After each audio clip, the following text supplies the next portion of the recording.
കീറിയ മുസ്ഹഫ് എന്താണ് ചെയ്യേണ്ടത്? ചില സ്ഥലങ്ങളിൽ ഇത് കരിച്ചു കളയുന്നത് കാണുന്നു. ഇത് കുറ്റകരമാണോ? മുസ്ഹഫ് കീറുന്നത് കുറ്റകരമാണോ? ഇനി കരിച്ചു കളഞ്ഞാൽ തന്നെ ആ വെണ്ണീർ എന്ത് ചെയ്യണം എന്നൊക്കെ പലരും ചോദിക്കാറുണ്ട്. എന്താണ് ഇതിൻ്റെ മറുപടി?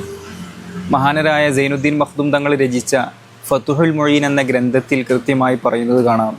കീറിയ മുസ്ഹഫ് അത് ഒഴുക്കിക്കളയലാണ് ഉത്തമം. മഹാനായ ഇബ്നു ഹജർ റളിയല്ലാഹു അൻഹു പറയുന്നുണ്ട്, ആവശ്യമില്ലാതെ മുസ്ഹഫ് കഷ്ണങ്ങൾ കരിച്ചു കളയുന്നത് കറാഹത്താണ്. ഇനി കരിച്ചു കളയുന്നത് സൂക്ഷ്മതയ്ക്ക് വേണ്ടിയിട്ടാണെങ്കിൽ അത് കുറ്റകരമല്ല.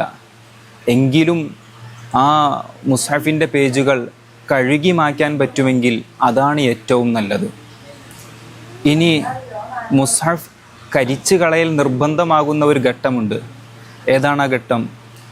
മുസ്ഹഫിൻ്റെ കഷ്ണങ്ങൾ അത് കരിച്ച് കളഞ്ഞിട്ടില്ലെങ്കിൽ അനാദരവുണ്ടാകും എന്ന് തോന്നിക്കഴിഞ്ഞാൽ, അനാദരവ് പ്രകടിപ്പിക്കുമെന്ന് തോന്നിക്കഴിഞ്ഞാൽ അവിടെ കരിച്ചു കളയൽ നിർബന്ധമാണ് എന്ന് തുഹ്ഫ ഷർവാനി പോലത്തെ ഗ്രന്ഥങ്ങളിൽ പറയുന്നത് കാണാം.